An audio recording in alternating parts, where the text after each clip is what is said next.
Runtime fault injection is an important MBSim feature. It can make certain requests return Modbus exception responses without modifying the point table. This lets you test how the master handles device failures, busy devices, and gateway timeouts. In this example, first change the address mode to range. Set the starting slave ID to 1 and the number of slaves to 3. Once started, MBSim responds to slave IDs 1, 2, and 3. Open Runtime Fault Injection on the left. Select Enable, then click Configure. Click Add to create a rule. Select slave IDs 1 and 2 as the targets. This means slave 3 is not affected by this rule. Select exception code hex 0 for device failure. Select function code hex 03 read holding registers. Select address range and enter the range from 36 to 37. In the MBSim table, these addresses map to D00 pulse count and D01 pulse count.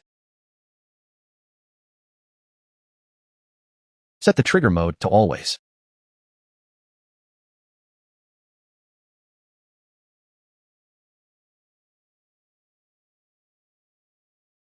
Now read 2 holding registers from slave 1, starting at address 36. When the request matches the rule, the normal hex 03 response becomes an exception response. The function code becomes hex 83, and the exception code is hex 04.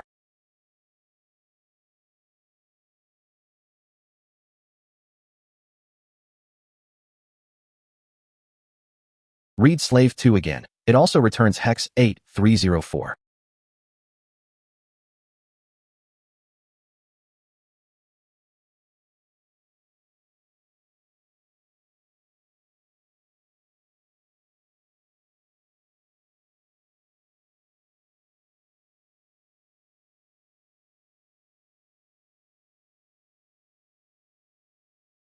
Read slave 3.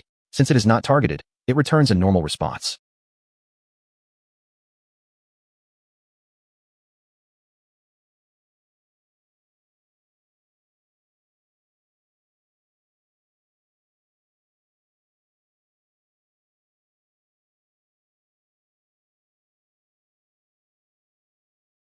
Now read 2 holding registers from slave 1, starting at address 38. In the MBSim table, addresses 38 and 39 map to D02 pulse count and D03 pulse count. They do not overlap the fault rule's address range, so the response is normal.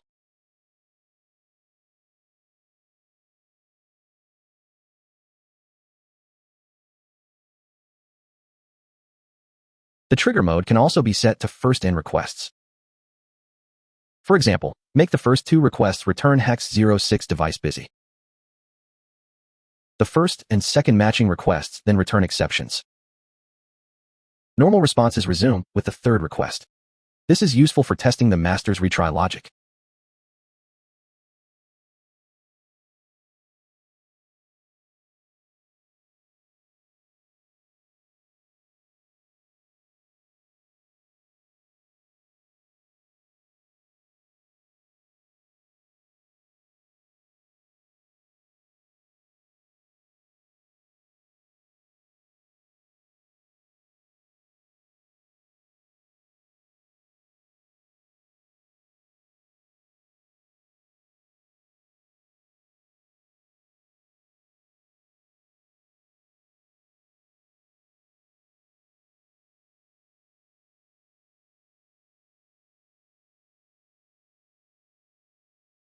Probability triggers exceptions randomly to simulate intermittent faults.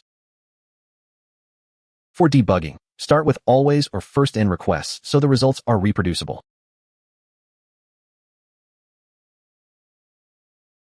If you clear the overall enable switch, fault injection stops even though the rules remain. This temporarily restores normal communication without deleting the configured rules. Note that fault injection only changes requests that match a rule. Unmatched requests are still handled normally according to the point table. TCP and RTU use the same rules, only the outer frame differs. TCP has an MBAP header, while our TU has a CRC.